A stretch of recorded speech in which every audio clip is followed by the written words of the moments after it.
which resonates with heaven and earth. It's a promise about world love and peace.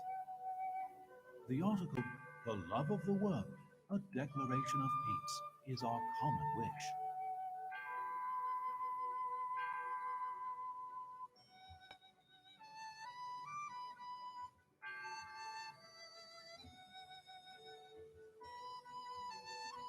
Ringing the bell with the wish makes all living beings prosper, and love and peace last forever.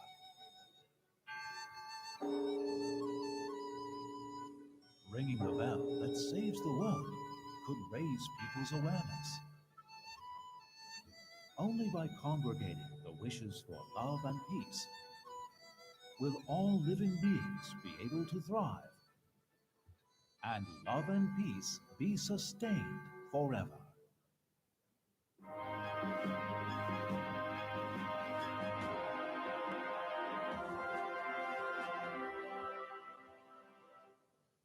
Please unveil the bell.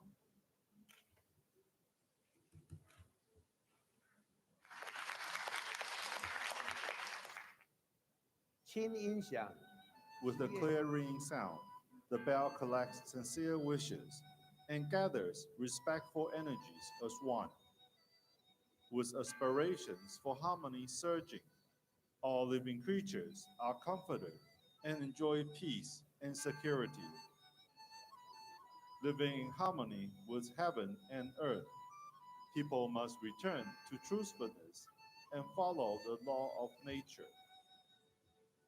Consolidating good energies, conscience inspires kind deeds to transform our common destiny.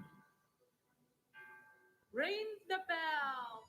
Please raise up the mallet all the way up to the sky to show your wish to the whole world.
And Brenda, so Brenda will be sharing her story today also.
Hello? Yes. There you are. Oh, I'll hold it there if you can. Okay. All right. So if you could share with us the spirit of the charter and the idea of inviting everyone to act in their conscience and also allow others to act in their conscience. Oh. Thank Thank you. Happy to do that. I want to welcome you to be here. We're a little hot, but if you can turn that down some. Uh, I thank you all for being here. Thank you for joining us. I appreciate the group Bitter Winter being a co-sponsor of the summit, and the author, Professor Massimo, that wrote about what you have experienced and taking place in Taiwan. And he's a great investigator in looking at things and then highlighting and showcasing that what's taking place. The charter that we put forward for this summit is a broad-based charter for all faiths or people of no faith at all, but it's about protecting that right of freedom of belief or conscience, freedom of religion, and that this is a fundamental human right. It is a cornerstone human right, and without which you cannot have human flourishing, because we each have this desire to realize our fondest looking forward to what we think the future has to hold, what we think life after here looks to hold. And we have this pursuit that's in us, it's innate to being a person. And we have the dignity of a person to be able to choose whatever that future looks like for ourselves and not have it be forced or coerced by anybody else or by a government. And particularly, we pick on the issue of governments because we believe government's role is to protect that innate right of a person to select their own course or future for their soul, whatever that may be. And there'll be a lot of disagreement amongst people about, well, I agree with this person, but not this, on what you think it looks like for you to have a freedom of religion or a freedom for your soul. But what the government should do is to protect that right to peacefully practice your faith as you see fit. As long as you're peaceful about it, then you have the right to do that. And if governments don't do that, we're going to have greater conflicts. We're going to have much more difficulty, and we won't have the human flourishing that's part of the pursuit of the soul for the eternal, the pursuit of the divine. One of my favorite quotes is from Mother Teresa, who is saying that she loves all faiths because it's the pursuit of God. It's people looking for and searching for God. She's in love with her own faith. She was a person that followed Jesus. The one time I met her, I hosted her for about an hour on Capitol Hill, and I go to put her in her car at the end of it, and this was her last foreign trip. She was going home. She went home and died 8 months later. And I put her in the car, and I'm thinking I'm seeing a great person, but was in declining mental condition. She repeated herself a lot of things, and I'm just going, I wished I'd caught her when she was younger and direct and vibrant and all. And she grabs my hand and she just says 3 words 4 times. She just says, all for Jesus, all for Jesus, all for Jesus, all for Jesus. Well, this was her faith, and this was her expression of it. And she loves all faiths in this pursuit. This was her faith she was in love with. Well, each of us have that formation within us, that where we've developed this formation of what we believe in, and we need to be able to peacefully exercise it. So that's what we're doing with this, and what we want to see around the world, and we think it's the key for future and for the human flourishing. I've got to slip on. God bless you all. Thank you. Thank you so much, and we will continue to work on that with you. Thank you. Thank you, Ambassador.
Hello, everyone.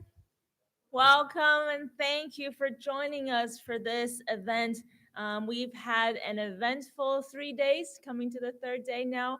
Hearing a lot of stories of victims from around the world, but also a lot of supporters who have dedicated years to promoting human rights and the freedom of religion and belief. For that, we are very thankful and also hopeful that we can come together and go on forward looking at the light and know that we do have the resources and the help and the strong will to find justice at the end for everyone. So a big thank you to the summit for connecting all of us and all the resources. And we have heard many times, and even just before this event started, Ambassador Brownback was here sharing once again the importance of reaching out to each other and the idea of protecting ours and others' freedom of religion, belief, and conscience. And as he has said many times in the last 3 days, religious freedom for everyone, everywhere, all the time. And I think it's a simple phrase, but it is worth for all of us to think about how can we do that for everyone, every time and anywhere, all the time, even now, even today, maybe even after this meeting, in the interactions I hold with each and every single one of you. How do I make sure that as I'm speaking to someone, I do hold the respect for someone else, regardless of our religion or our beliefs and everything? So I think we can put that into our lives to make sure that we can help these cases move forward towards justice. And so thank you for the summit, for bringing us together and hosting a really, really wonderful platform for all of us. And I believe you've all been downstairs, right, where the exhibit is. And I was very impressed from day one by the charter. I took a look at it, and this what stood out to me. It says, whereas the denial of religious freedom to any person is to deny his or her right to live a fully human life and to flourish as a human being. So the summit declares that every government, every religious community, and every political and civil society organization in the world should strive toward the goal of achieving freedom of religion and conscience for everyone, everywhere, protected in law and valued by culture. And so here we all are with our conscience and our love, taking a step towards the goal of achieving freedom of religion and conscience for everyone, everywhere. So I think you all deserve a big round of applause for each other and for yourselves.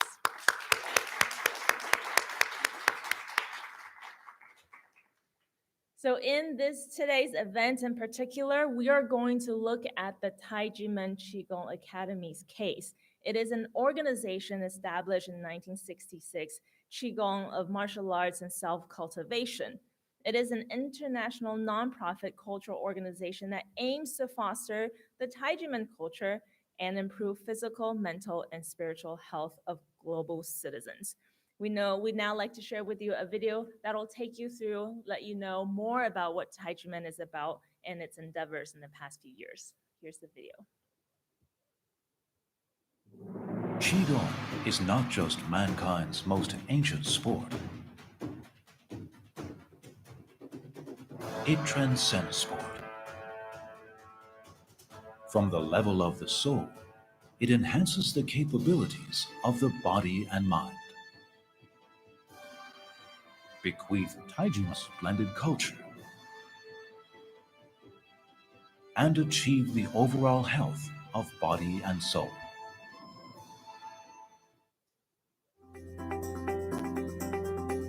The Mayor of the District of Columbia does hereby proclaim March 22nd, 2000 as Tai Ji Men Qigong Academy Day in Washington, D.C., and we welcome these international ambassadors of peace and goodwill. So Mayor Harris welcomes Dr. Hong, and he declares September 16th, today, as Dr. Hong Day. And we congratulate you. Tom Bates, Mayor of the City of Berkeley, hereby proclaim August 5th, 2005 to be Federation of World Peace and Love Day in the City of Berkeley. Ring the bell. I wish for peace for all the people of the world, young and old, and for prosperity and a bright future for all.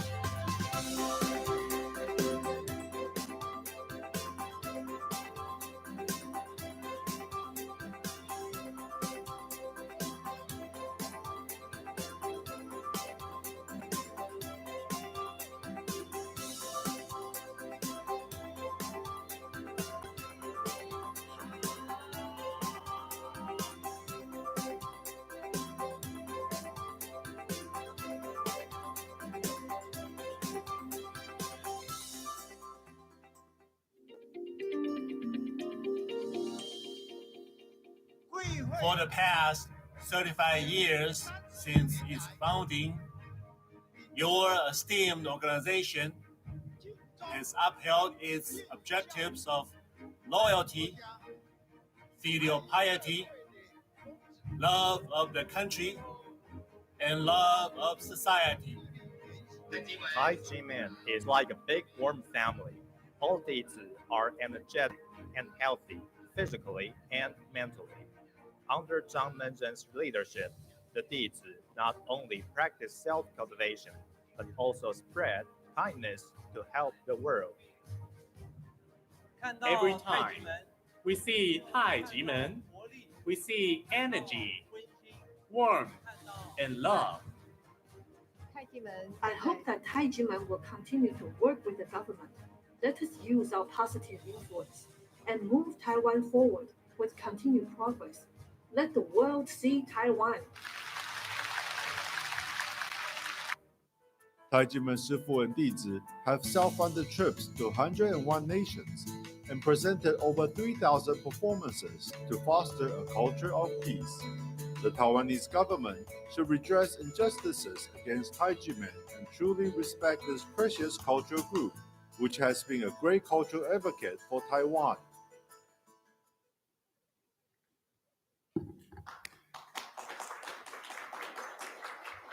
So through these years, Tai Ji Men has traveled around the world along with the Federation of World Peace and Love, as you saw in the video, to promote the idea of love and peace through bell ring ceremonies and summits. And one of the questions that participant asked was, will really, like ringing the bell really bring peace? And each time we share with them our ideas is that a seed could grow into a tree and trees into a forest. So each and every single one of our kind hearts, kind deeds, good act, even a smile you bring to someone could foster peace in the end, because we need this unity. And that's what we love about this summit so much, is even with the persecutions and the victim stories, a lot of it comes back to hope and how we can support each other. And so we hope to continue this also with the Tai Ji Men case, to get your support and perhaps your suggestion on how we can move forward. So as you saw in the video, we were here in DC in 2000 with the dragons, the cultural performances, and here we are 21 years later, still trying to resolve the case. The dragons and the culture represents courage, compassion, and so we like to bring that and share that with you, because we see that in all of you as well. And so what has happened to Tai Ji Men, and why are we here presenting our case? The next video will take you through the history and the journey to let you know what has happened. A question of justice. The Tai Ji Men tax case in Taiwan. Taiwan is known as a beacon of democracy in a region plagued by dictators. Yet, in 2020, thousands took to the streets to protest serious violations of human rights on the island. They were members of Tai Ji Men, a Taiwanese spiritual movement based on esoteric Taoism. It promotes a holistic development of mind and body, rooted in the practice of Qigong, including teachings about martial arts and other traditional techniques. Thousands of Tai Ji Men members regularly bring culture to the world through events that have been praised by political authorities, both internationally and in Taiwan.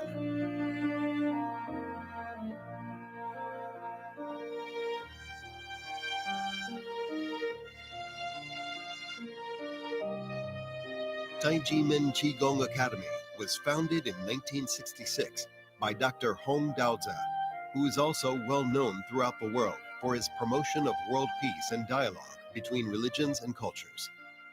I could see Tai Ji Men having a very, very positive effect for Taiwanese society.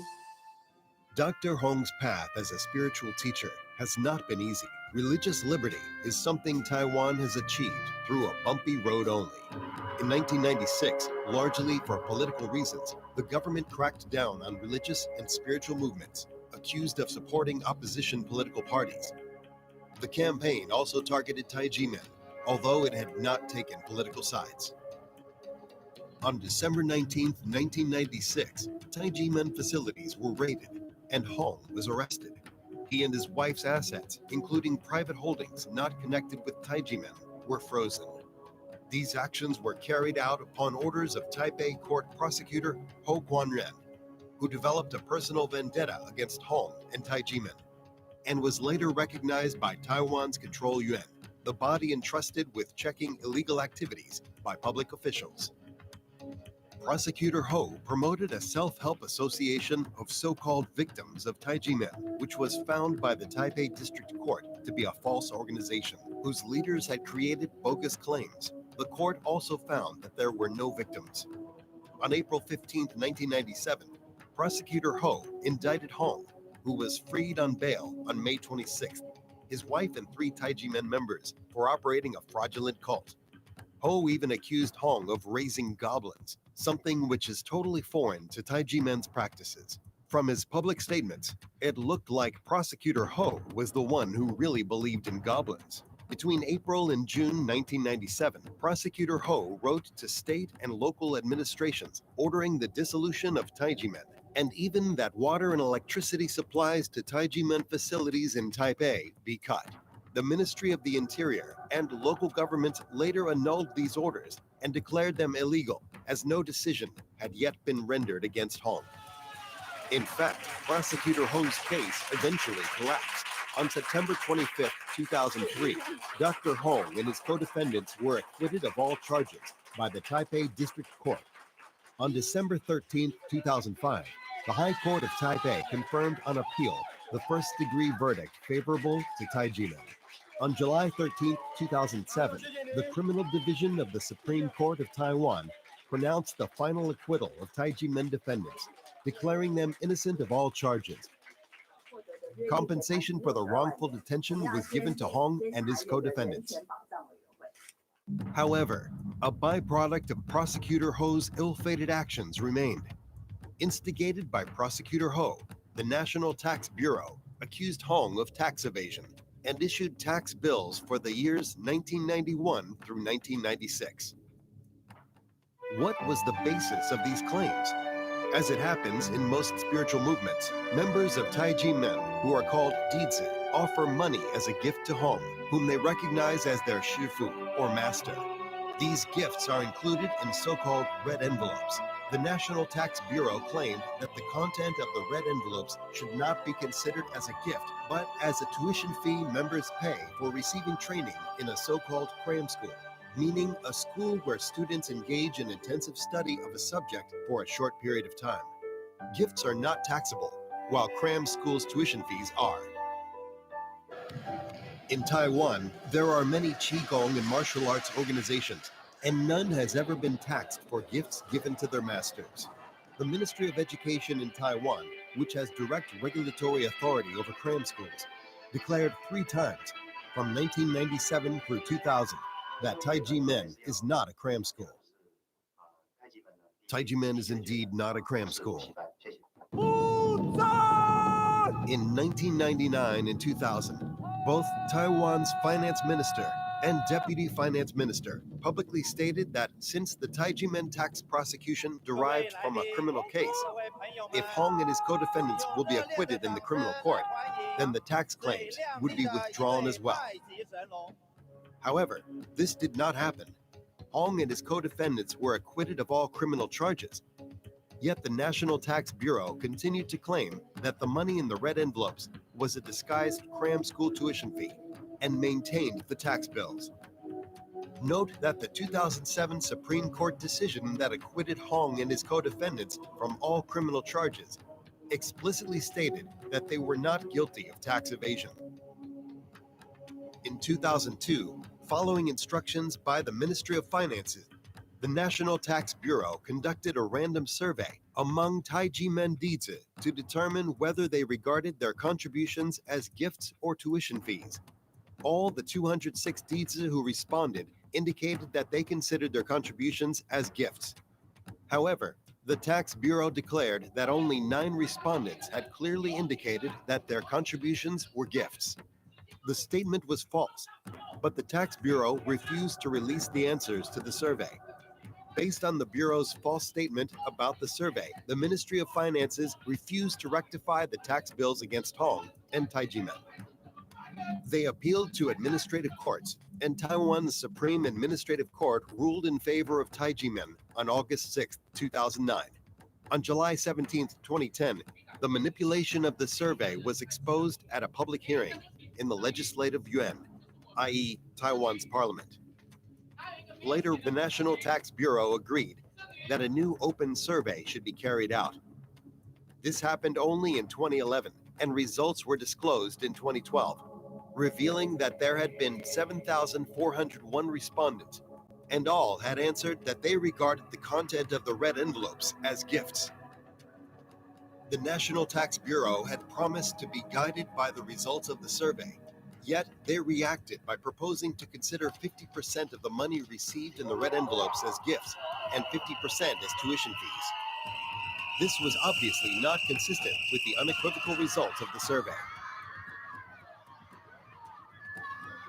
Tai Ji Men thus started another long journey through Taiwanese courts, supported by legislators and other public authorities, and by human rights organizations throughout the world.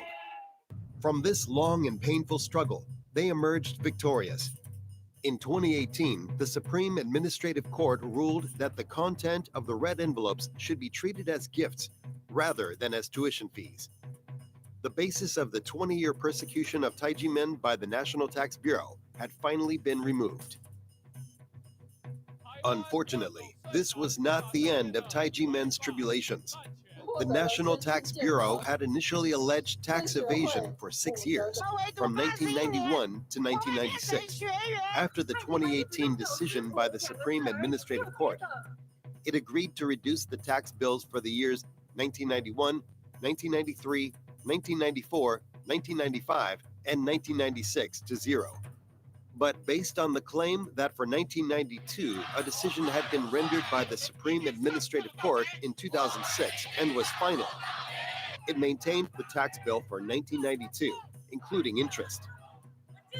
Both the dizi and the public opinion in Taiwan understood that this was a political vendetta after Tai Ji Men had publicly proved the National Tax Bureau wrong. Clearly, what happened in 1992 was not different from what happened in the other years, and justice would have mandated to deal with it in the same way. Patently wrong decisions can always be revised if justice has to be served. The tax authorities treated Tai Ji Men as a cram school and taxed it accordingly. Since the finding of fact was incorrect, the application of law was wrong as well. Therefore, the incorrect court order should not be executed. For example, when you clearly know that a person is wrongfully convicted and sentenced to death, you should not execute the person. You should try to correct the mistake and uphold justice. If the person is killed as per the sentence, then he is unjustly killed by the government.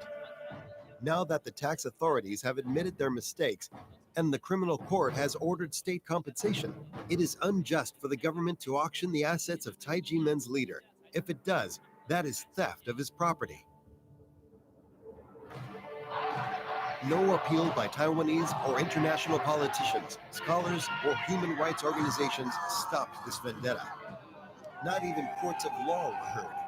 On May 5th and July 23rd, 2020, Taipei High Administrative Court wrote twice to the National Tax Bureau of the Central Area, asking them to treat 1992 as the other years were treated. All this was to no avail. In August 2020, properties belonging to Hong were seized and auctioned, then confiscated after the auction was not successful, despite massive peaceful street protests in Taiwan and appeals by international NGOs. So this video was a little bit long, but it does include all the history that has happened in the past 24 years. And some things to highlight is one, in 2007, the Supreme Court had ruled Tai Ji Men not guilty of tax evasions. And the financial minister and deputy minister had publicly stated that if the Tai Ji Men's case, the prosecution since it derived from the criminal case, if Dr. Hong and his co-defendants will be acquitted in the criminal court, the tax claims will be withdrawn as well. Yet, here we are, just last year, one of the Tai Ji Men's land was auctioned. It was taken away even after the Supreme Court's ruling and after they said publicly that they would withdraw the tax bills. And so for many who are starting to understand the case, I think these are two very important highlights. But for Tai Ji Men Dizi, who felt that Tai Ji Men have been a family, was a real pain to watch through the video because we all gained a lot. I personally am a Tai Ji Men Dizi as well. I am currently 34. I started when I was 8 with my parents. They thought it was a very positive environment. They improved their health. I was healthy as a kid, but I was very shy. So I benefited from the positive environment and the encouragement that Dr. Hong guides us with. He said, believe in yourself. Believe in your own religion that you can be a good person. You can become a better person. With all of this positivity, I'm able to stand here today to talk to all of you without the fears that I had years ago.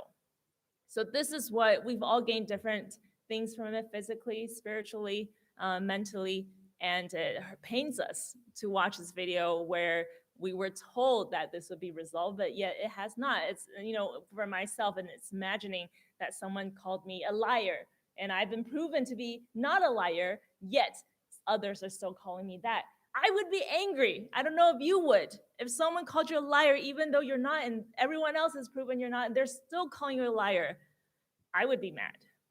But I never felt this hatred from Dr. Hong for years because he wanted us to have that love in the heart.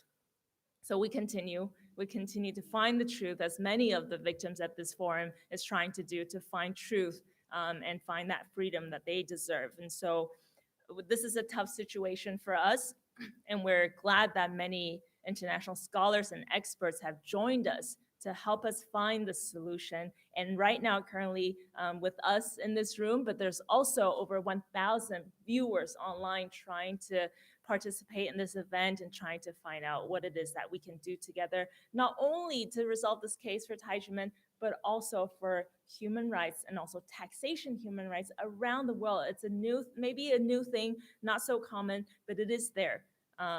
Persecution through taxation is a common means to suppress someone's human rights. So we hope to highlight this. And one of the supporters that we have, a scholar, Dr. Massimo Introvini, who's the founder and managing director of Center for Studies on New Religions, also editor-in-chief of Bitter Winter, a magazine on religious liberty and human rights, has also shown his support. He wanted to come, couldn't join because of the pandemic travel limitations, but he did send in his video message. I would have very much liked to participate in the International Religious Freedom Summit for different reasons.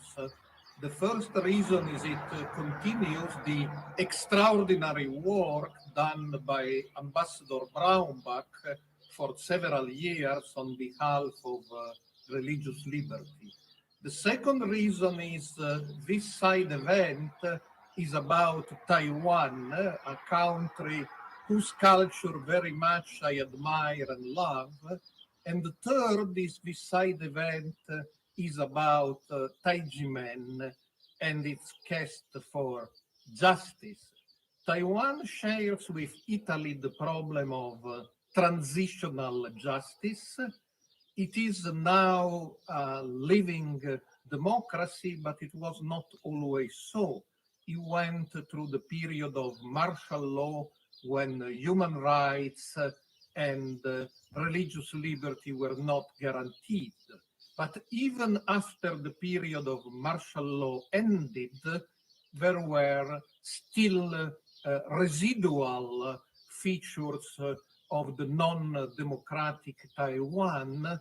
And one example of this is what happened in 1996 with a politically motivated crackdown on religious movements believed to be non-supportive of the then Taiwanese president. Tai Ji Men, a spiritual school rooted in esoteric Taoism, was really not involved in politics, but became a victim of the crackdown. The Grand Master, the shifu of Tai Ji Men, and his wife went through the humiliation of being arrested. They were tried and they won.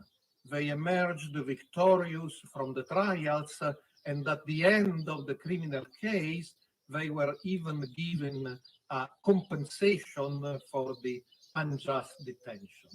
However, something remained, a tax case where Tai Ji Men and its leader, Dr. Hong, were accused of tax evasion by the National Taxation Bureau, even if all courts in Taiwan, up to the Supreme Court, have stated that there was no tax evasion, but showing, as I mentioned, the problems of transitional justice and the residual of authoritarianism, this tax case went on and on until in 2020, land belonging to Dr. Hong and intended for a spiritual cultivation center of Tai Ji Men was auctioned and then seized.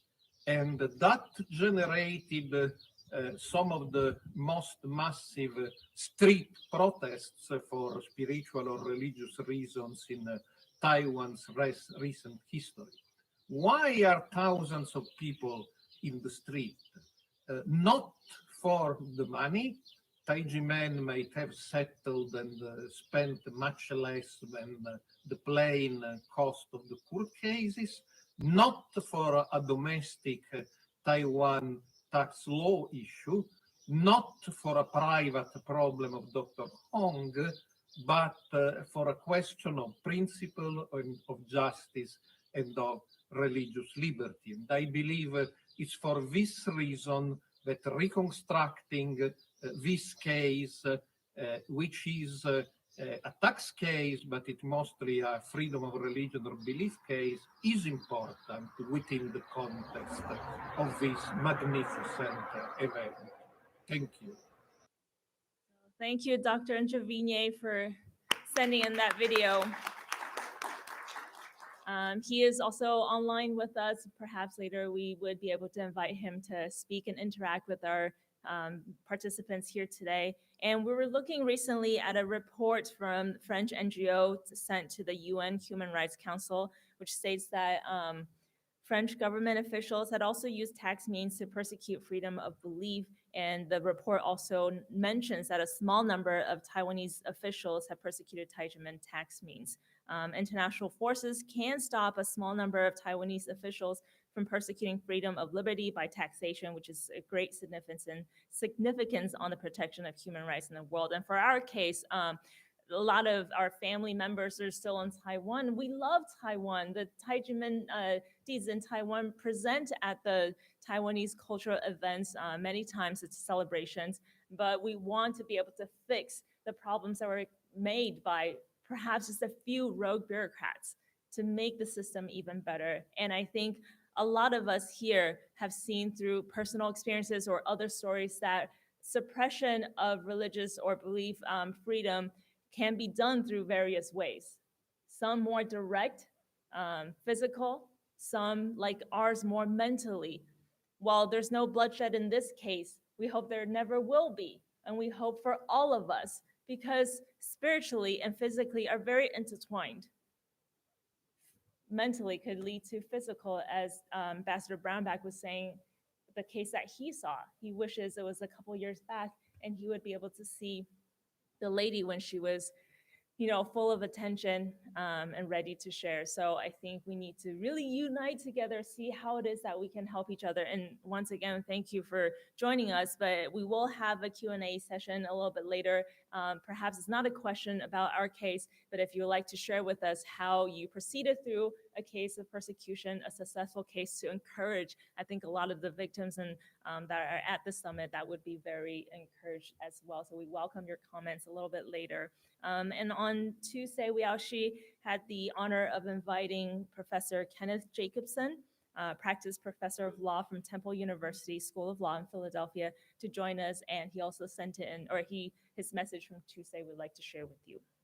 So much.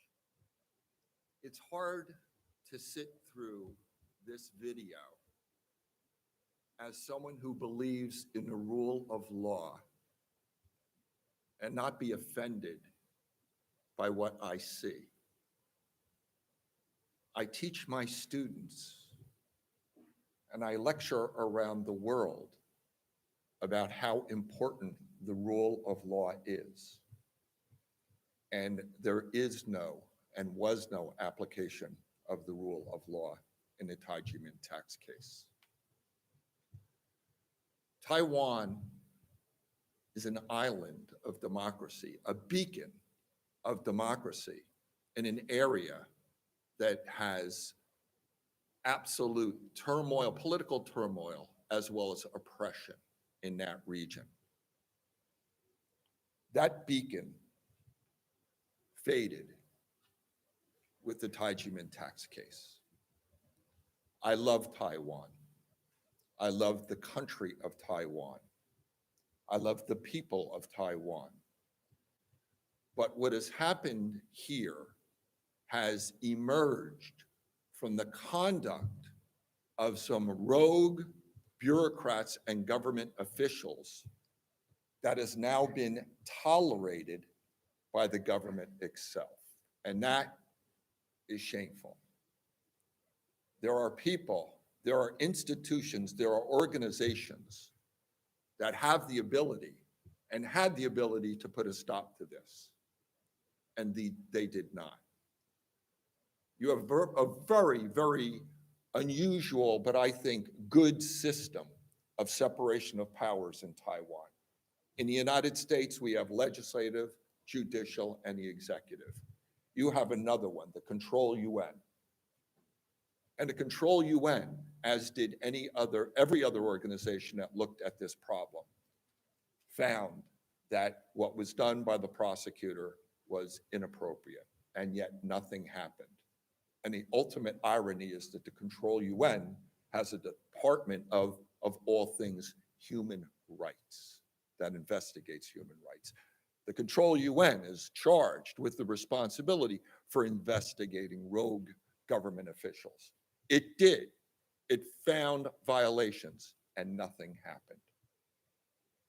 I call upon the president of Taiwan. I call upon the leaders of Taiwan to fix the mistakes of the past. As I have said before, to allow errors to continue, to perpetuate mistakes that were made in the past is as bad, if not worse, than committing those mistakes in the first place. This is a travesty. It is a tragedy too. It is unjust.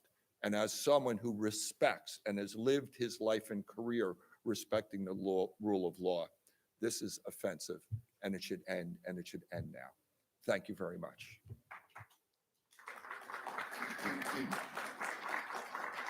So thank you to Professor Jacobson. Taking us all back to the night of 1996, December 19th, Mr. Chen Tiaoxing, he was one of over 10 Tai Ji Men members whose personal homes were seized, whose personal homes were searched without a subpoena. A lot of their kids had no idea what was going on. Their parents, one or both, were taken without a reason. This is what Mr. Chen wrote in the book of his experience after he was taken. He voluntarily went with our shifu, Ms. Dr. Hong.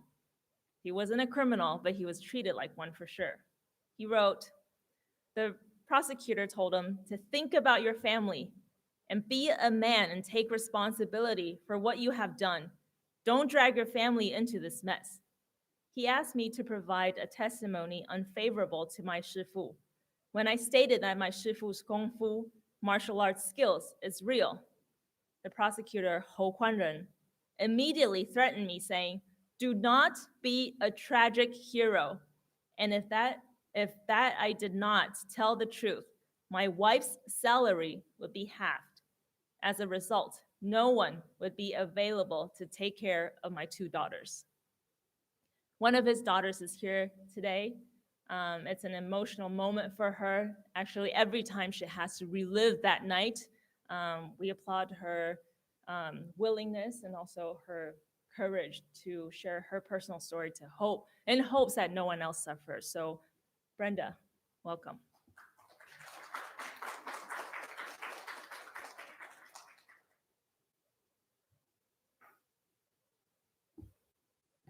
Hi, everyone. My name is Brenda Chen. To stay far away from the nightmare caused by prosecutor Hou Kuanren, I have moved to the United States for almost 18 years. On Christmas Eve in 1996, there was no peace in my family. Even though no one accused my dad of any crime, he was detained and not allowed to communicate with others by the prosecutor for 4 months. Our house was searched. We were scared and didn't know when my dad would come home. By means of hunger, fatigue, and threat, the prosecutor just wanted my dad to testify against my shifu. He threatened that my mom would be detained too, and that nobody would take care of my sister and me. He was trying to force my dad to make false testimony. My dad listened to his conscience and told the truth. The prosecutor was very angry and extended my dad's detention by 2 months without any justified reason. While my dad was being detained, my dad's brothers blamed my mom. My sister even received a threatening note at school.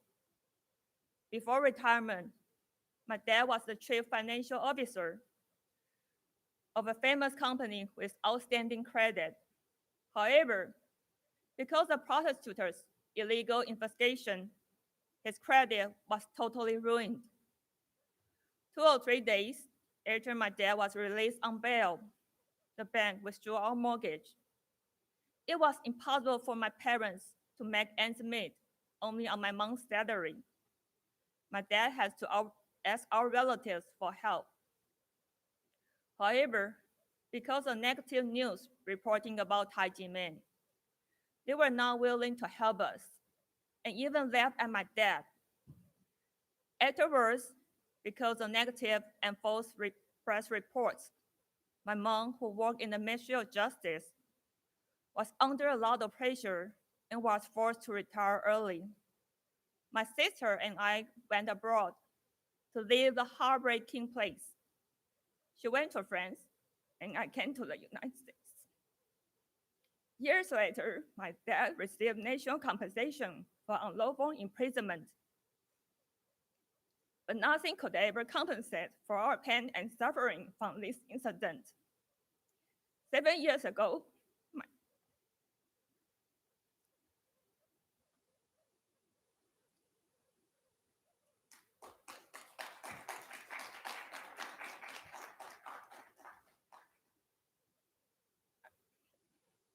my dad passed away with regret, unable to see the redress of the Tai Ji Men case.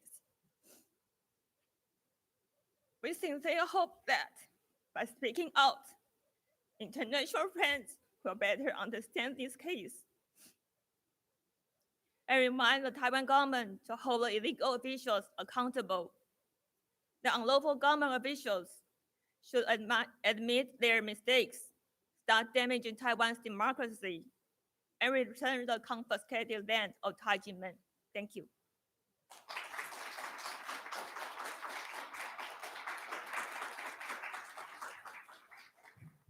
Thank you, Brenda, once again for sharing that experience with us. I can imagine having to relive that moment every time having to share. So our hope is that by next year, that it will be a celebration shared with everyone and not another heartbreaking sharing. We look forward to that with all of the victims who have suffered. We also look forward to your peace, your day of peace, and your day of celebration.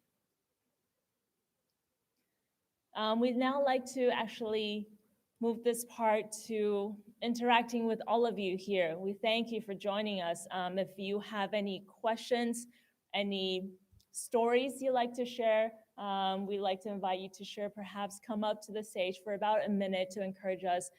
Dr. Massimo Introvigne and Marco Respentini, they are also online with us to help us with the questions if you'd like to. Yes, welcome. And we do have the microphones up here. Hi.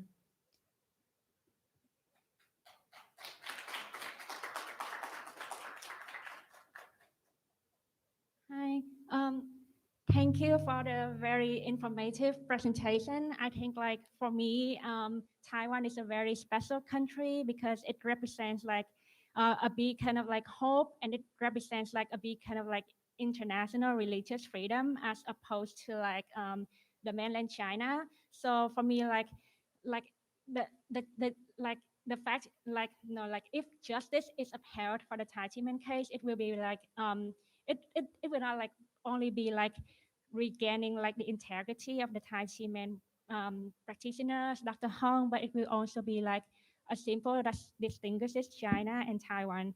And so yes, so I really appreciate your sharing and your story.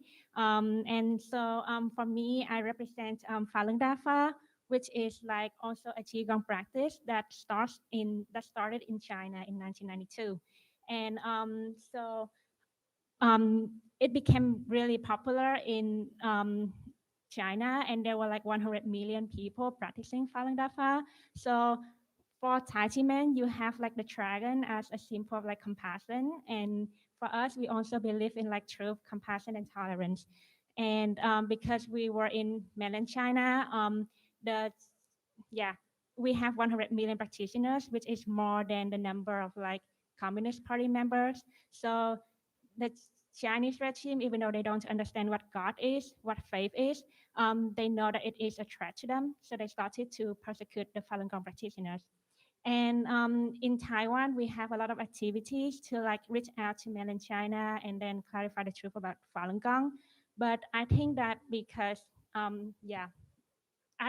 sometimes we were also like indirectly persecuted because Taiwan democracy is still influenced and it's not very strongly upheld.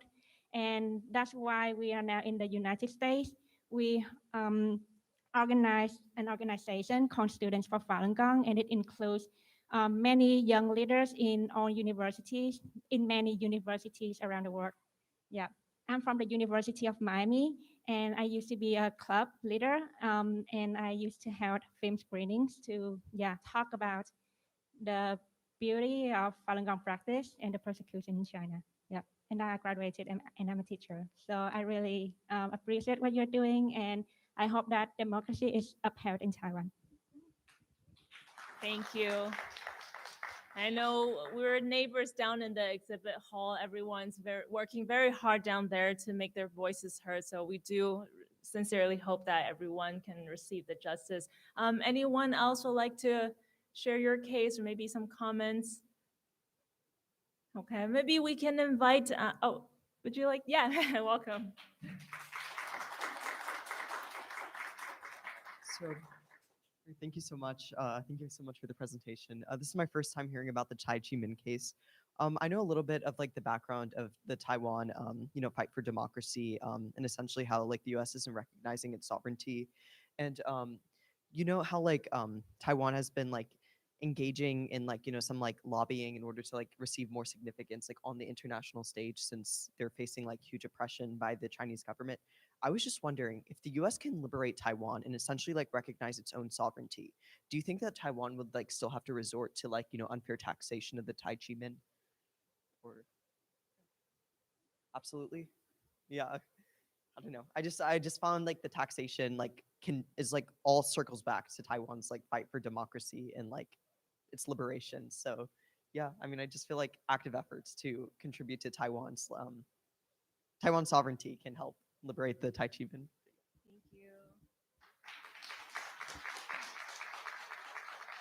Thank you for the comments and the sharing the question. I think what we believe is what we have seen in Taiwan in the case is that the system is there. People are trying to improve the system. And in our case in particular, I'm not too sure about perhaps the whole system in Taiwan on the international platform, but at least for our case, it was started by perhaps the prosecutor, Ho Kwan-ren, and then a few of the people he was with. So for us, it's a matter of taking care of the mistakes that were started by a few rogue bureaucrats and using the fair system to provide justice back to the people once again. And so I know Dr. Massimo Introvigne and Mr. Marco Respinti, director in charge of Bitter Winter, is online with us. Perhaps they also have some feedback towards the question that was just asked or anything else in general. So, Marco? Yes. Yes. I will shortly answer some of the questions by emphasizing once again that Taiwan is a democratic country. It's not mainland China. And I have visited both mainland China and Taiwan many, many times. So I surely am among those who appreciate differences. And Bitter Winter, the magazine I edit with Marco Respinti, covers every day the breaches of religious liberty in China, including those against Falun Gong. As a matter of fact, in the edition of Bitter Winter today, we tell a story about a couple of Falun Gong shopkeepers which were sent to jail for 10 years and their business was destroyed just because they were practitioners of Falun Gong. So we do appreciate the difference and I personally have a great appreciation for the culture of Taiwan. Tai Ji Men is part of it, but it's really a vibrant, flourishing religious culture. And I believe that friends of Taiwan precisely should be in the first row calling for a solution of the Tai Ji Men case. Because apart from the political issues the last gentleman mentioned, it would be totally in the advantage of Taiwan to solve this case. And that will put some emphasis on the fact that yes, Taiwan is a democracy. Yes, Taiwan is different from some other countries in the area. Yes, Taiwan protects religious liberty. Rogue bureaucrats, of course, exist everywhere, including in my own country of Italy, but the democratic test is whether other powers in a democratic states are able to keep rogue bureaucrats in check. So from my point of view, calling for a solution of the Tai Ji Men case is very, very much far away from being an act against Taiwan. And for me, and I'm sure for you, it's actually an expression of appreciation and love for Taiwan and desire that the image of Taiwan may be fully protected. Thank you, Dr. Massimo. Maybe some comments also for Marco. Yes, thank you. I think that my friend and colleague at Professor Introvina just answered in a very clear way. hoping not to move the subject too far away, I just want to offer my limited perspective as a journalist. I work as a professional journalist every day. I'm working with Bitter Winter and several other outlets. So most of my time every day since decades now is busy with journalistic work, and part of which is serving as director in charge of Bitter Winter. And we at Bitter Winter are following closely the Tai Ji Men case, very closely and regularly. And I think that the Tai Ji Men is a tragedy, because the Tai Ji Men case is a tragedy because it is the story of the persecution of the innocent, story that began and goes on since almost a quarter of a century. This means that Tai Ji Men dizi, especially the young, the rising generation, the promise of the future, have lived their spiritual belief under a circumstance of persecution for since they are coming to the world. So it is a quite serious case. But I want to, if you allow me, I want to try to play for half a minute with you. Imagine I know nothing of religious liberty, of religious freedom. I imagine I know nothing of Tai Ji Men and the Tai Ji Men case. Yet imagine I am still a journalist. I still work as a journalist. To an ignorant journalist like me in this play, the Tai Ji Men case would be staggering as well. I would be, in fact, confronted with the case of a spiritual group that became the target of the democratic state, or some of its branches, or some rogue bureaucrats out of that democratic state, which developed a totally false range of accusation against them, against their shifu, and against all these. This fake accusation would go from tax evasion, chiefly, to unbelievable, as it might seem, raising goblins.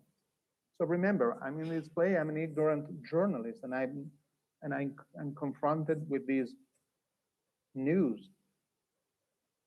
What happens? The sense of this brief play is this: just being an ignorant journalist, I would consider the Tai Ji Men case incredible and worth not an article, but tons of them. So why? I'm asking myself. If any colleague is online, why instead many colleagues, many journalists around the world still ignore this quarter of a century long exemplary tragedy? All this is in fact incredible to me, and especially for an ignorant journalist, the ignorant journalist of our today's play. Massimo just reminded us that Tai Ji Men case takes place in Taiwan. Taiwan is a democratic country. Taiwan stands for democracy in a very otherwise hot region. So I do think, as an ignorant journalist, that the Taiwan government should repair the misdeeds that some of its representatives, rogue bureaucrats, made toward Tai Ji Men, shifu, and dizi as soon as possible and reestablish justice. But this doesn't cancel my staggered impression of the category to which I professionally belong. And I call to them to try to redress this injustice, at least speaking the truth on a persecuted group like this. Again, this is an exemplary tale, the Tai Ji Men case. I do believe that also the media should play a role, a positive role in this story, and they haven't done, the media haven't done that satisfactorily so far. Thank you. Thank you. Thank you to Massimo and Marco for joining us online for today's forum. And I know they have dedicated a lot of their focus for helping to help Tai Ji Men. One of the two books that we presented is a collection of the Bitter Winter articles, including all the work by Dr. Massimo and Marco. So we have the books available as presents to you to look at. And also the other book is the 24-year persecution, who stole their youth. As 24 years, we could grow up to be a grown person, right? And I was mentioning with some friends during the summer that I started when I was 8. And I remember it was a few months after I started practicing that the case happened. And in Taiwan, in general, I was there at the moment, and all the people who get taken away to prison, their heads are always down. If not, they're wearing a helmet, trying to hide. I remember seeing my shifu, Dr. Hong, on television as he was taken away. He did not have a helmet. He wore a slight smile. And I was only 8, but I knew that then that my shifu, Dr. Hong, did nothing wrong. And the Supreme Court proved that all of it was false evidence from the Taxation Bureau, major violations. And I know even more so now that I want to fight for this. Also because it wasn't until the book was published, I was saying, that I learned that when my shifu was detained, his duvet was getting old. So some of the brothers and sisters sent in new ones for him to use. Did he get them? No. They hid that one, they took the new one away, have him use the old one that was getting moldy, gave him an infection on the leg. It was to the point where he almost had an amputation if it wasn't taken care of even sooner. And I did not know this. I was very shocked to find out about this only last year when the book was published. And I had been practicing with my shifu and, hearing him talk almost every week sometimes. And I did not know about this. How did I not? And I realized it's because all this time he still wanted us to continue to have love and the truth that we all want, and to have faith and to love ourselves and love others. And that is why I didn't know about it. But now I know. But I also know to have love. And we, once again, thank you for joining us. And we want to wish you at the very end lots of love from here on out, whether your case is to be resolved or is resolved and you're helping others. And this is our biggest blessings to you, for love.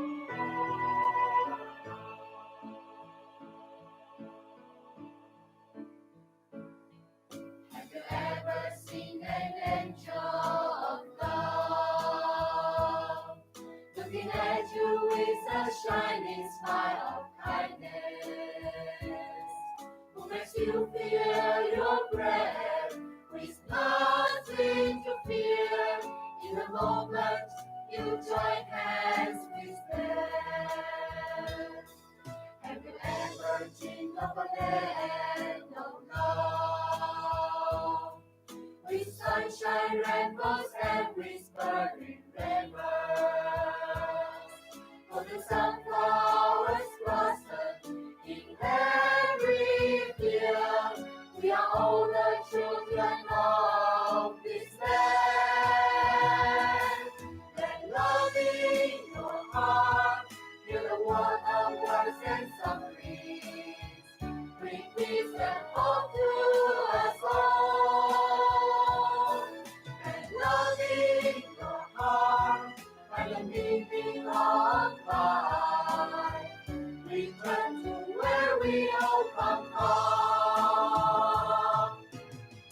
And the wisdom guides us to the right path.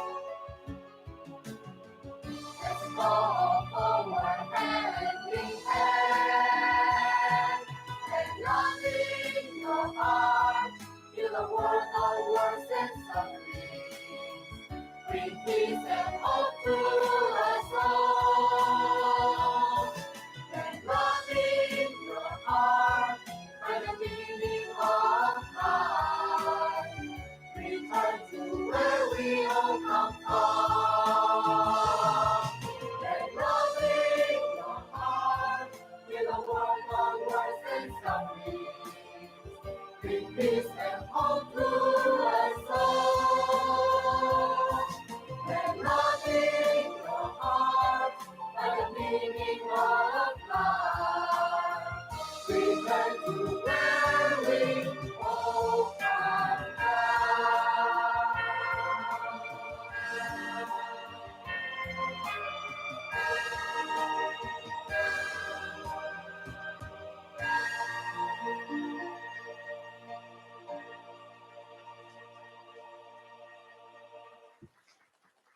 So that we wish you love and justice near. As I said, I was 8 when it happened. Michelle, can you give a quick wave? She was not born yet when this happened, but her mom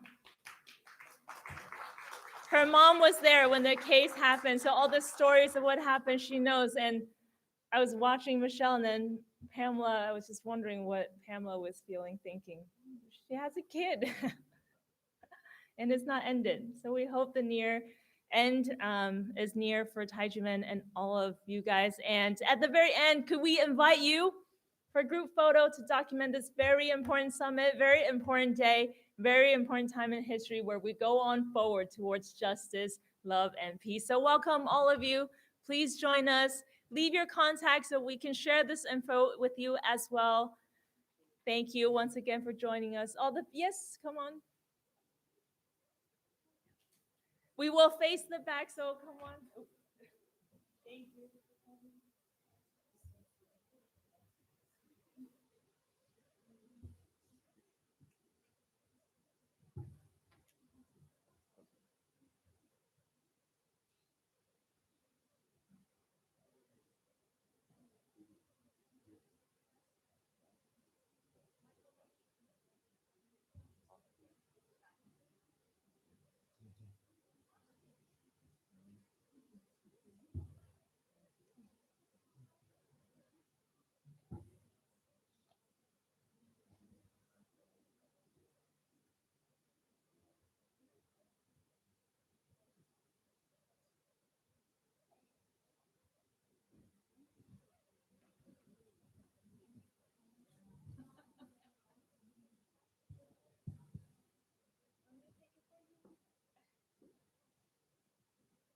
All right, make sure we can see every single person for this picture.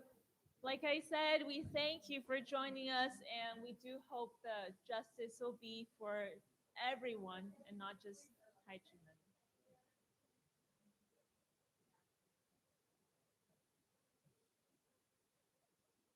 Do we look all right for the pictures, all balanced?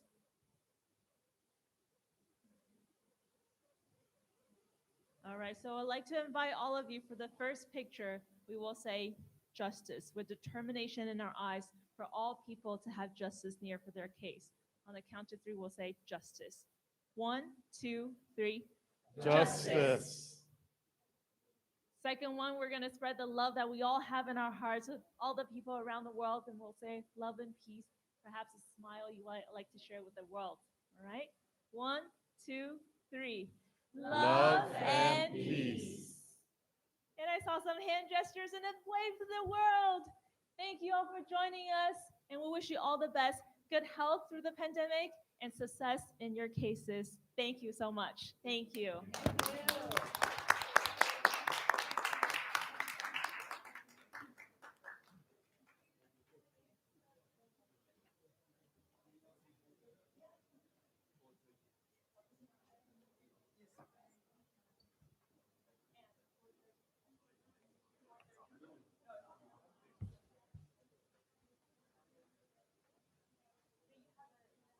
Thank you. Thank you for coming.